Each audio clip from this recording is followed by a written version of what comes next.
Hi, welcome to சந்தா சமையல். நம்ம இன்றைக்கி அப்பளக்கூட்டு எப்படி செய்கிறது பார்க்கலாம்.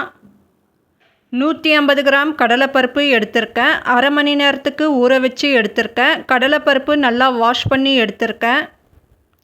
கடலைப்பருப்பு குக்கரில் சேர்த்துருக்கேன். 2 உருளைக்கிழங்கு கட் பண்ணி சேர்த்துக்கலாம். கடலைப்பருப்பு உருளைக்கிழங்கு நனைகிறளவு தண்ணி சேர்த்துருக்கேன். இப்போது 3 விசில் வச்சு எடுத்துக்கலாம். இப்போது மசாலா விழுது ரெடி பண்ணிக்கலாம். 2 பீஸ் தேங்காய் கட் பண்ணி சேர்த்துக்கலாம். அரை டீஸ்பூன் ஜீரகம் சேர்த்துக்கலாம். இப்போது தண்ணி சேர்த்து அரைச்சி எடுத்துக்கலாம். இப்போ அரைச்சி எடுத்துருக்கேன். இப்போது தாளித்து விடணும். 3 டீஸ்பூன் அளவு எண்ணெய் சேர்த்துக்கலாம்.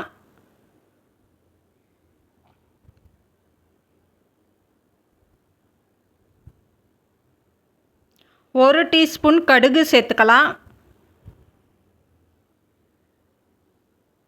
அரை டீஸ்பூன் உளுந்து சேர்த்துக்கலாம்.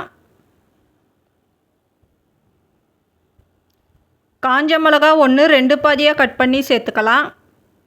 இப்போ இதெல்லாம் பொரியணும். பெரிய வெங்காயம் 1 பொடியாக கட் பண்ணி சேர்த்துக்கலாம். வெங்காயம் சேர்த்துட்டு மிக்ஸ் பண்ணிக்கலாம்.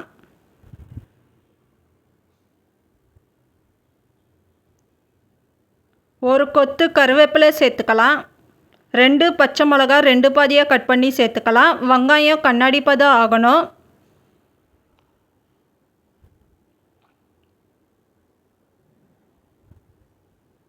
ஒரு டீஸ்பூன் இஞ்சி பூண்டு விழுது சேர்த்துக்கலாம். இஞ்சி பூண்டு விழுது பச்சை ஸ்மெல் போகணும். பெரிய தக்காளி 1 கட் பண்ணி சேர்த்துக்கலாம். தக்காளி சேர்த்துட்டு நல்லா மிக்ஸ் பண்ணிக்கலாம். தக்காளி வதங்கணும். உப்பு தேவையான அளவு சேர்த்துக்கலாம். குழம்பு மிளகாய்த்தூள் 1/2 டீஸ்பூன் அளவு சேர்த்துக்கலாம்.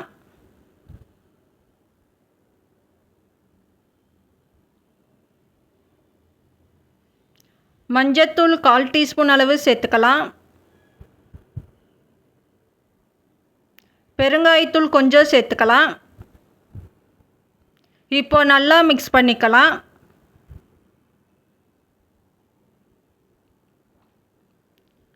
இப்போ வேக வச்ச உருளைக்கிழங்கு மசிச்சு எடுத்துருக்க சேர்த்துக்கலாம்.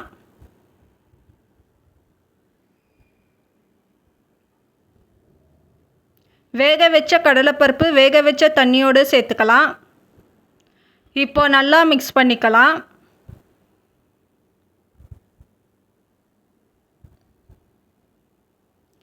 அப்பளம் சேர்த்ததோ ரொம்ப திக்காயிடும். அதனால் தண்ணி இன்னும் கூட சேர்த்துக்கலாம். தண்ணி சேர்த்துட்டு நல்லா மிக்ஸ் பண்ணிக்கலாம்.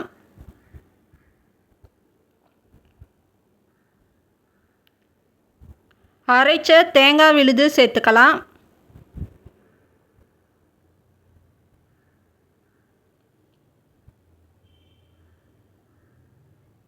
கொத்தமல்லி சேர்த்துக்கலாம். மிளகாய்த்தூள் பச்சை ஸ்மெல் போகணும். கொதிக்க விடணும்.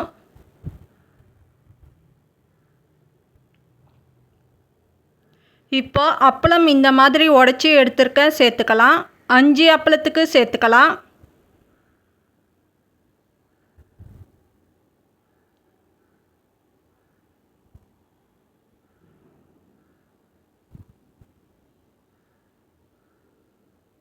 அப்பளம் சேர்த்துட்டு நல்லா மிக்ஸ் பண்ணிக்கலாம். 1 நிமிஷத்துக்கு குக் பண்ணிக்கலாம். இப்போ ஸ்டவ் ஆஃப் பண்ணிடலாம். இப்போ நமக்கு அப்பளக்கூட்டு ரெடி ஆயிடுச்சு. இந்த சேனல் பிடிச்சிருந்தால் லைக் பண்ணுங்கள், ஷேர் பண்ணுங்கள், சப்ஸ்கிரைப் பண்ணுங்கள்.